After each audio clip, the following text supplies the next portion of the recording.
تستاهل لسه اكثر من هيك. خلص عمو، قلت لك هذول غالعين من قلبي والله. حلال زلال لك والعافيه.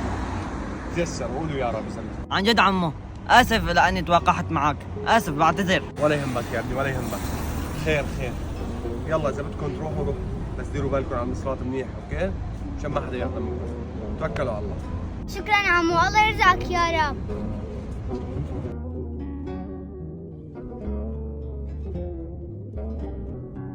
الله يخليهم لاهلهم بس. ولك يلا يا شباب، مثل ما اتفقنا روحوا شوفوا شغلكم برجع بصحتكم. تمام؟ يلا طيروا. اللي وصل لهون من الفيديو بتمنى منه يثبت وجوده تحت بالتعليقات بكلمة ما شاء الله، او يصلي على الحبيب محمد، ولا تنسوا تشاركوا هذا الفيديو. والسلام عليكم.